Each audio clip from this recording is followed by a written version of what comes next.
السلام علیکم ورحمۃ اللہ وبرکاتہ۔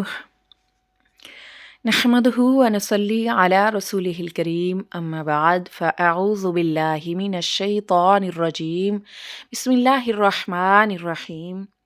رب اشرح لی صدری ویسر لی امری واحلل عقدۃ من لسانی یفقہوا قولی۔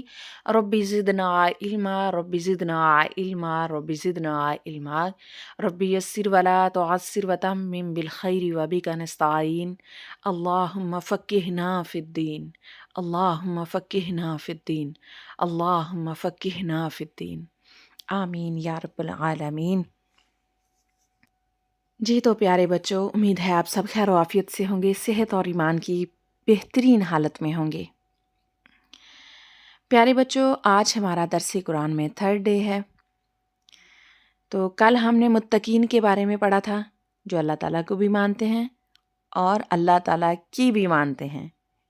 مطلب یہ ہے کہ وہ اللہ تعالیٰ کو مانتے ہیں کہ اللہ ہے، اللہ کے سوا کوئی معبود نہیں، اور اللہ تعالیٰ کی بھی مانتے ہیں، مطلب اللہ کے احکامات کو بھی مانتے ہیں، کیونکہ یہ قرآن تا حیات یعنی قیامت تک کے لیے ہے۔ یہ صرف انہی لوگوں کے لیے نہیں تھا جو نبی صلی اللہ علیہ وسلم کے دور میں موجود تھے، یہ ہم سب کے لیے ہے اور یہ قیامت تک کے لیے ہے۔ سب کے لیے زندگی گزارنے کا طریقہ اس میں بتایا گیا ہے، تو اس سے ہم نے گائیڈنس لینی ہے انشاءاللہ۔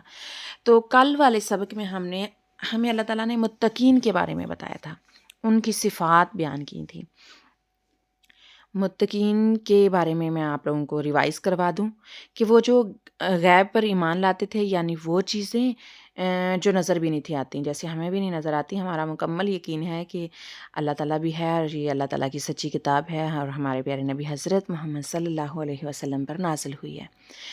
تو اللہ تعالیٰ نے ان کی صفات بیان کی کہ وہ غیب پر ایمان لاتے ہیں، یعنی وہ چیزیں جو نظر نہیں بھی آتی، یعنی جیسے جنت ہے، جہنم ہے، فرشتے ہیں، قیامت کا دن اور تقدیر اچھی بری جو ہے، ہم نے کسی کو دیکھا تو نہیں ہے لیکن ہمارا مکمل یقین ہے۔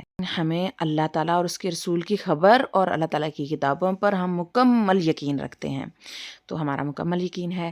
جو لوگ نماز قائم کرتے ہیں اور اللہ تعالیٰ کے دیے ہوئے رزق میں سے خرچ کرتے ہیں، رزق صرف کھانا پینا روٹی وغیرہ نہیں ہے، عقل بھی ہمارا رزق ہے، ہمارے پاس کوئی علم ہے وہ ہم لوگوں میں بانٹیں، ہمارے پاس رزق ہے وہ ہم لوگوں میں بانٹیں، اور بہت ساری عطا جو چیزیں ہمیں اللہ تعالیٰ نے دی ہیں تو وہ ہم اللہ تعالیٰ کے راستے میں خرچ کرتے ہیں۔ تو ان کی صفات اللہ تعالیٰ نے بیان کی ہیں، اور وہ کتابوں پر بھی یقین رکھتے ہیں، آخرت کے دن پر بھی یقین رکھتے ہیں، یعنی قیامت کا دن جو سزا اور جزا کا دن ہے، رزلٹ ڈے ہے، اس پر بھی وہ یقین رکھتے ہیں۔ تو ان لوگوں کے بارے میں اللہ تعالیٰ نے فرمایا کہ وہ متقین ہیں، جو ہم نے کل لیسن میں پڑھا نا، کہ اللہ تعالیٰ نے ان کے بارے میں فرمایا کہ یہی لوگ کامیاب ہیں جن میں یہ والی صفات ہیں، کوالٹیز ہیں۔ تو آج کے لیسن میں ہم گروپ نمبر 2 کے بارے میں جانیں گے، کیونکہ پیارے بچوں بیسیکلی دنیا میں 3 طرح کے لوگ ہوتے ہیں۔ نمبر 1 سچے ایمان والے متقی، جن کا ہم نے کل پڑھا۔ نمبر 2 کھلا انکار کرنے والے، یعنی کافر، صاف سرے سے انکار، یعنی مانتے ہی نہیں تھے۔ اور نمبر 3 دکھاوے والے، دوگلا پن کرنے والے، ڈبل پولیسی کرنے والے، یعنی منہ پہ کچھ اور بعد میں کچھ اور۔ متقین کے بارے میں ہم نے پڑھ لیا، اب ہم باقی 2 گروہوں کے بارے میں جانیں گے انشاءاللہ۔ گروپ نمبر 2 آیت نمبر 6 اللہ تعالیٰ ارشاد فرماتے ہیں، ان الذین کفروا سواء علیہم اانذرتہم ام لم تنذرہم لا یؤمنون، یعنی اللہ تعالیٰ فرماتے ہیں کہ اے میرے پیارے نبی حضرت محمد صلی اللہ علیہ وسلم، آپ ان کو ڈرائیں یا نہ ڈرائیں، جو کافر لوگ ہیں نا، اللہ تعالیٰ فرماتے ہیں آپ ان کو ڈرائیں یا نہ ڈرائیں، یہ ایمان لانے والے نہیں ہیں۔ آپ بھلے ان کو کتابیں کھول کے دکھاتے جائیں، ایسے لوگ ابھی بھی موجود ہیں نا، بھلے ان کو آیتیں دکھاتے جائیں، ان کو حدیثیں سناتے جائیں، وہ مانتے ہی نہیں ہیں۔ تو اسی طرح کے لوگ پہلے بھی تھے، تو اللہ تعالیٰ نے فرمایا کہ یہ صاف انکار کرنے والے ہیں، کافر ہیں، اے میرے نبی آپ ان کو ڈرائیں یا نہ ڈرائیں، یہ ایمان لانے والے ہی نہیں ہیں۔ یعنی نبی کریم صلی اللہ علیہ وسلم ان کو آخرت کے عذاب سے ڈراتے تھے، اللہ تعالیٰ کی نافرمانی کے انجام سے ڈراتے تھے کہ کیا سزا ملے گی اگر آپ نے اللہ کے حکم کو نہیں مانا۔ یا دنیا کی برائیوں کے انجام سے ڈراتے تھے کہ اگر آپ نے یہ والا کام کیا، یہ والا کام کیا تو اللہ تعالیٰ نے اس کی کیا سزا دینی ہے۔ غلط کام کی، جھوٹ کی، چوری کی، چغلی کی، بہتان بازی کی، غلط باتیں کرنے کی، غلط کام کرنے کے بارے میں اللہ تعالیٰ کے نبی جب ان کو بتایا کرتے تھے نا کہ اس کا کیا انجام ہونا ہے، اس کی کیا سزا ملنی ہے، تو وہ سرے سے انکار کرتے، ان کو سر ہی نہیں تھا ہوتا۔ یعنی اللہ تعالیٰ فرماتے کہ ان کو ڈرانا نہ ڈرانا ایک برابر ہے، وہ مانے گی نہیں۔ یعنی میں ایک مثال دیتی ہوں ان کی، جیسے ہم روڈ پر پیدل چل رہے ہوں اور سامنے ایک مین ہال جو ہے وہ ہمیں نظر آ رہا ہو اور اس کا ڈھکن ٹوٹا ہوا ہو، اور میں آپ سے کہوں کہ بیٹا اس پر سے نہیں گزرنا، آپ اس کے اندر گر جاؤ گے، نہ اس کے اوپر چڑھنا ہے، نہ اس کے اوپر سے گزرنا ہے۔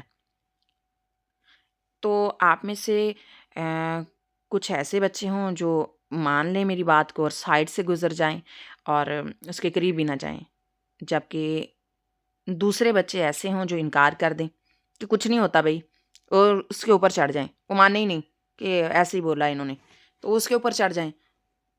تو جس نے بات مانی اور سائڈ سے گزرا وہ بچ گیا، اس سے مراد ہے متقی، جن کا ذکر گروپ نمبر 1 میں ہوا ہے نا، وہ بچے ان میں سے ٹھہرے، یعنی متقین میں سے، کامیاب ہونے والوں میں سے، جنہوں نے نبی صلی اللہ علیہ وسلم کی بات کو بھی مانا، اللہ کی بات کو بھی مانا اور اس پہ عمل بھی کیا، سچ بھی مانا اور عمل بھی کیا۔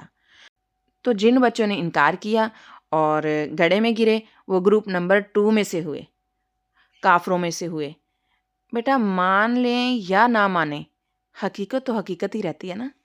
کبھی کبھی لوگ کیا کرتے ہیں، صاف سچ دیکھ کر بھی نہیں مانتے۔ تو گروپ نمبر 2 کے لوگ وہ لوگ تھے جن کے سامنے سچائی بالکل واضح تھی، لیکن انہوں نے اسے ماننے سے صاف انکار کر دیا۔ ان کی انکار کی وجہ، سب سے بڑی وجہ کیا تھی؟ ان کی ایگو تھی۔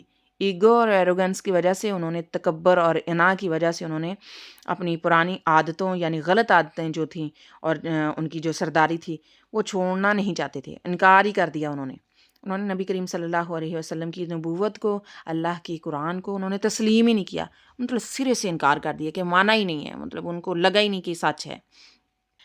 تو نیکسٹ آیت میں اللہ تعالیٰ فرماتے ہیں، ختم اللہ علی قلوبہم وعلی سمعہم وعلی ابصارہم غشاوہ ولہم عذاب عظیم۔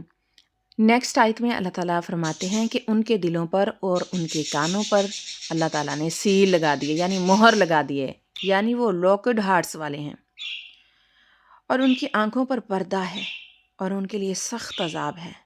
پیارے بچوں، یہ اللہ تعالیٰ نے ظلم نہیں کیا، بلکہ یہ ان کی ضد اور تکبر تھا نا، ان کے تکبر اور ان کی ضد کا نتیجہ تھا۔ اللہ تعالیٰ نے تو رہنمائی کے لیے نبی کریم صلی اللہ علیہ وسلم کو بھیجا اور ساتھ زندگی کی گائیڈ بک بھی دی۔ اگر کوئی پھر بھی نہ مانے تو یہ ان کا اپنا قصور ہوگا نا۔ جی تو پیارے بچوں، آج ہم نے جانا ہے گروپ نمبر 1 اور 2 کی کیٹیگریز کے بارے میں، تو کل ہم انشاءاللہ گروپ نمبر 3 جو ہے ان کے بارے میں جانیں گے۔ تو اللہ تعالیٰ سے دعا ہے، اللہ تعالیٰ ہمیں نیک کامل مسلمان بنائے اور ہمیں راہ حق پہ چلنے کی توفیق عطا فرمائے۔ اللہ تعالیٰ ہمیں برائی سے بچائے اور اللہ تعالیٰ ہمیں حقیقت کو جان کے اس کو سمجھنے کی، اس پہ عمل کرنے کی توفیق عطا فرمائے۔ آمین ثم آمین۔ سبحانک اللہم و بحمدک، نشہد ان لا الہ الا انت، نستغفرک و نتوب الیک۔ السلام علیکم ورحمۃ اللہ وبرکاتہ۔